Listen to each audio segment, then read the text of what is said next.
এই বনে তো দেখছি প্রতিটা গাছে গাছেই পাখিদের বাড়ি আছে। তার মানে এই বনে আমার খাবারের কোনো অভাব হবে না। আয়েশ করে পাখি আর পাখি ছানাদের ধরে খাবো। ক্ষুধা লেগেছে, দেখি কোথাও পাখির ছানা আছে কিনা। শিয়াল সামনে চলে আসে আর চারদিকে তাকাতে থাকে। কিছু দূর যেতেই শিয়াল তার সামনে আরুলকে দেখে। আরুল তখন নদীতে পানি খাচ্ছিল। শিয়াল চুপি চুপি পিছন থেকে আরুলকে আক্রমণ করে। ছাড়ো, ছাড়ো আমাকে। আমার ব্যথা করছে। আমি মার কাছে যাব। আমাকে খেও না, দয়া করে আমাকে খেও না।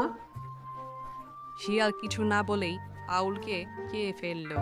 দূর থেকে শালিক মনে মনে বলতে থাকে, আহারে, আউল বেচারি, দুষ্ট শিয়াল ছোট মেয়েটাকেও ছাড়লো না। এই বনে শিয়ালের নজর পড়েছে। যাই, বনের সকলকে বলে দেই আর সতর্ক করে দেই। শালিক উড়তে থাকে। শিয়াল একটি গাছের গোড়ায় শরীর এড়িয়ে বলতে থাকে, আহা, শান্তিতে ঘুমাবো এখন। একটু নিশ্চিন্তে ঘুমাবো। তারপর থাকার জন্য আস্তানা খুঁজতে বের হব। টুনি বোন আমার, বনে শিয়াল এসেছে। শিয়াল আমার সামনে পারুলকে গিলে খেয়েছে। তোর ডিম থেকে ছানা বের হলে সাবধানে রাখিস বোন, আর তুইও সাবধানে থাকিস। হায় আল্লাহ, এই কি বিপদ হলো এই বনে। অন্যদিকে শিয়াল একটু পাহাড়ের গুহায় প্রবেশ করে আর ওইখানেই থাকতে শুরু করে।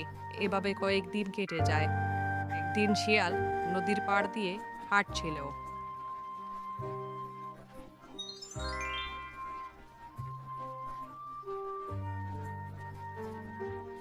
কাল রাত থেকে কিছু খাইনি।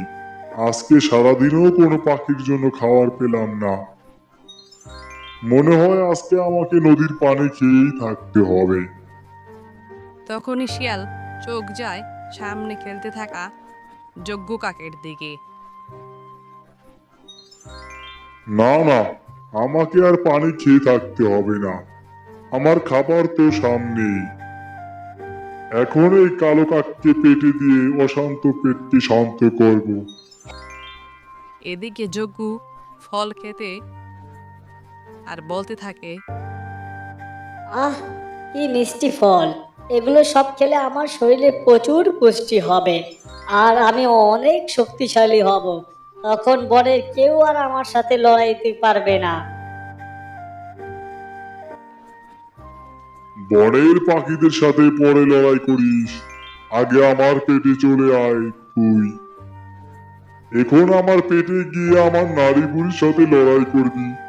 আয় আয়, কাছে আয়। দেরি করিস না। হা হা হা হা।